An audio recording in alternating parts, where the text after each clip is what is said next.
के पूरनपुर चंदिया उजारा से इस वक्त की बड़ी खबर आ रही है।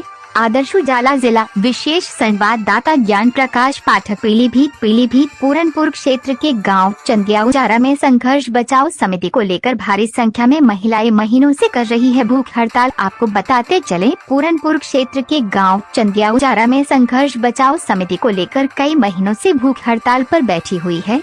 आपको बताते चले, महिलाओं ने अपनी मांग के लिए मीडिया के सामने जानकारी देते हुए बताया, जो शारदा नदी की बाढ़ आने से 200 एकड़ भूमि किसानों की फसलें जलमग्न हो गई। इसी क्रम को लेकर सभी महिलाएं और सभी ग्रामवासी बिना खाए पिए भूख हड़ताल पर बैठे हुए दिखाई दे रहे हैं। इस भूख हड़ताल को देखने के लिए मौके पर महिलाओं की भारी संख्या में भीड़ एकत्रित रहती है, जिसमें शारदा नदी की कटान से गाँव वालों के घर में पानी घुस जाता है, जिसमें उनके बच्चों को शिक्षा ग्रहण करने के लिए काफी परेशानियों का सामना करना पड़ता है। और महिलाओं ने कहा है, शारदा नदी की बाढ़ आने से बच्चे भी जलमग्न हो जाते हैं और डूबकर मर जाते हैं, इसीलिए हम मजबूरन भूख हड़ताल पर बैठे हुए हैं, जिसमें शासन प्रशासन कब जागेगा कुंभकर्ण की नींद से और कब देगी सरकार फसलों का मुआवजा। गाँव की महिलाओं ने एक मीडिया से मांग की गुहार लगाई है, अगर हमारी मांगे पूरी नहीं हुई तो 2024 में इलेक्शन आने वाले समय में हम चुनाव का बहिष्कार करेंगे। और 30 तारीख को भारी संख्या में महिलाएं पीलीभीत पहुंचकर डीएम कार्यालय का घेराव करेंगी, हाईवे रोड चक्का जाम करेंगी। इस अवसर पर भारी संख्या में सभी महिलाएं धरने में मौजूद रही। चंदिया हजारा का है पूरा मामला।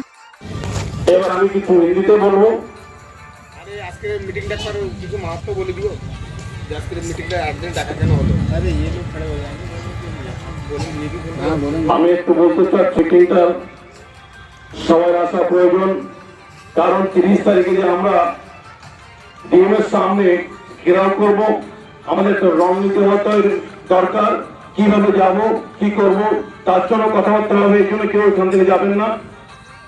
अब मैं आज 58 दिन के इस भूख हड़ताल पर बैठे हमारे माताओं को कोटि कोटि प्रणाम करते हैं। हमारी जो माताएं नीचे बैठी उनको भी प्रणाम करते हैं। हमारे युवा भाई को हमारा स्नेह और हमारे बुजुर्गों को मेरा प्रणाम। आज 58वां दिन है, क्रमिक भूख हड़ताल पर हम लोग बैठे हुए हैं। ये सरकार को जानना चाहिए कि हमारा अधिकार है, जो वोट हमसे लेते हैं तो आपको हमारा काम भी करना चाहिए। अगर आप हमारे काम को नहीं करेंगे तो वोट मांगने भी नहीं आएंगे। मैं ये भी कह देना चाहता हूं, बार बार आप लोग हमें छल रहे हैं, चालाकी कर रहे हैं। अब चालाकी का समय नहीं रह गया है। अब हम समझ चुके हैं हमारी कीमत क्या है, तुम्हारी कीमत क्या है। तुम तो बिल्कुल बेकार हो, तुम बिल्कुल नकारा हो। अगर तुम नकारा नहीं हो तो हमारा काम जरूर करते हैं। हम वोट देते हैं, आपको बनाते हैं, लेकिन आपको यह ख्याल होना चाहिए जिस थाली पर हमें खाते हैं उस थाली को साफ सुथरा रखें। हम जहां से वोट लेते हैं उनको आने जाने का रास्ता होना चाहिए। हम जहां से वोट लेते हैं उनकी जमीनें होना चाहिए। हम जहां से वोट लेते हैं उनकी सारी सुख सुविधाओं का हमें ध्यान रखना चाहिए। और जो सरकार ये ध्यान नहीं रखती, हम ऐसे सरकार को बर्खास्त करेंगे और वोट भी नहीं डालेंगे। मैं यह भी कहना चाहता हूं, अब समय नहीं रह गया कि मैं इंतजार करूं या हम सभी इंतजार करें। अब समय आ गया संघर्ष का। ऐसा संघर्ष, ऐसा हम उद्घोष करेंगे कि हमारे जब तक कार्य को पूरा नहीं किया जाएगा तब तक हम संघर्ष पर जारी रखेंगे, चाहे हमें यहाँ से दिल्ली तक जाना पड़े। इसके लिए हम पीछे नहीं हटेंगे, चाहे हमारे माताएं हो, चाहे हमारे बहनें हो, युवा भाई हो, बुजुर्ग लोग हो, हम कभी भी पीछे नहीं हटेंगे। हम सरकार को कहना चाहते हैं, हम उनको ये कहना चाहते हैं और उनको ये मजबूर करना चाहते हैं कि हमारे हक को दिला करिए, क्योंकि संविधान ने हमें कुछ हक दिए हैं।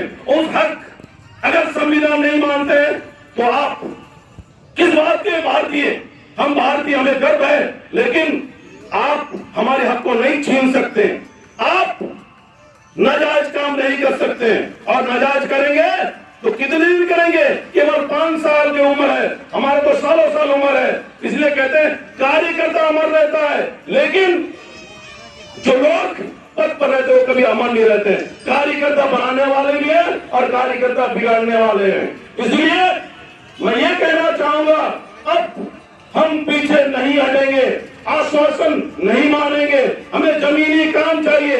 हम जिस संघर्ष के लिए हम केवल 3 ही मांग को लेकर यहाँ चल रहे हैं, चैनलाइजेशन द्वारा शारदा को सीधा किया जाए,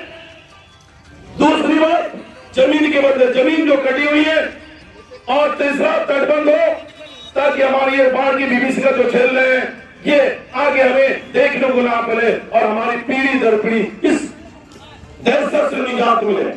मैं ये भी कहना चाहूंगा, आप कहते हैं वन विभाग की जमीनें, तो पहले आपको होश नहीं था जब इनको बसाया जा रहा है लीगल रूप से, कानूनी रूप से बसा रहे, तो हम गलत जगह पर बसा रहे, तो गलत हम है या सरकार है? ऐसी सरकार किस काम का जो गलत तरीके से काम करते और हमें सिखाते कि गलत क्या है सही क्या है। हमें अच्छी तरह मालूम है हम सही है और सरकार गलत है, सरकार चोर है, सरकार बेईमान है। अगर ऐसा नहीं होता तो आज हमारे साथ ऐसा चला नहीं जाता। मैं ये भी कहना चाहूंगा कि अब सरकार समझ जाए, भलाई इसी में है कि आप हमारे कार्य को करें, हमारे न्यायिक कार्य को करें, हमारे जायज कार्य को करें, हमारे सही कार्य को करें, और समय से पूर्व अगर कार्य को नहीं करते हैं तो हम इससे भी ज्यादा बड़ा आंदोलन करने के लिए मजबूर हो जाएंगे। हम समझ चुके हैं कि हम क्या है, हम समझ चुके हैं हम वो अनमोल हीरा है जो जल्दी परखता है, लेकिन हम अपने आप में अनमोल हीरा समझते हैं कि इस हीरे की कीमत क्या है। मैं एक बार फिर कहना चाहूंगा कि आप सभी एक हो जाइए और धरना में प्रतिदिन आइए। और आज ये हमें निर्णय लेना है बैठकर कि आगे आने वाले 30 तारीख को किस तरह घेरा जाए, किस उद्देश्य से घेरा जाए, कैसे वहां पहुंचा जाए और कैसे हम अपने मांग को मनवाते रहेंगे। इसी के साथ मैं अपने भाई को विराम देता हूं। जय हिंद, जय भारत। अगर आपने अभी तक हमारा चैनल सब्सक्राइब नहीं किया तो अभी सब्सक्राइब करें और बेल आइकॉन को क्लिक करके हमारी लेटेस्ट वीडियोस के बारे में अपडेट जानें।